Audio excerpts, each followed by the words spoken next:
So, the first tip is about audio. You should use an external microphone. The quality of sound is very important, and the internal microphone in smartphones are not very good. But it doesn't have to be expensive.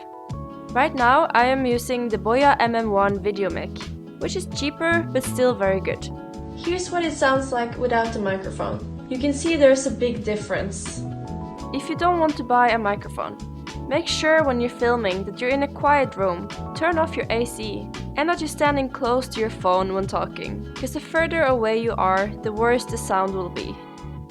Tip number 2 is about lighting. Lighting is very important to make the video look good. You got to make sure you have enough lighting. Otherwise your footage will become dark and grainy, which is gonna look unprofessional. Sit in front of a window. Natural daylight is a great option. Tip number 3 is about camera setup. Use a tripod to keep it steady, or if you don't have one, place it on top of books or something else. And make sure there's not so many things in the background, because you want the attention to be directed at you. And always shoot horizontally, unless it's for Instagram stories.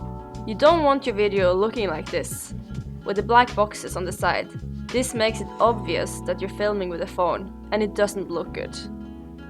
The next tip is to clean your lens. Because we hold our phones in our hands all the time, a lot of dirt and oils from your hands can cover your lens, so make sure you wipe it clean before shooting, and then you're gonna have a nice and clean video. Tip number 5 is to keep it steady. You sometimes need to make B-rolls for your videos, and rule number 1 for filming is to make the footage as steady as possible. Smartphones are very lightweight and it's easy to get shaky, which looks very unprofessional. The best option is of course to get a gimbal.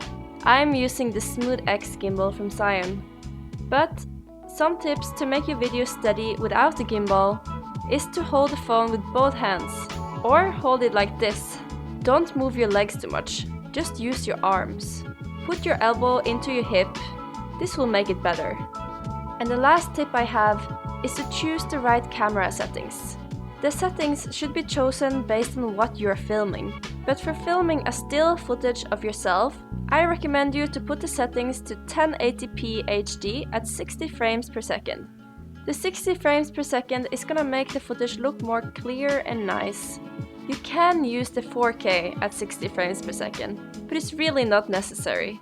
And it's just gonna take huge space on your drive and make it harder for editing softwares to handle. I hope these tips will make it easier for you to create a professional video. Thanks for watching.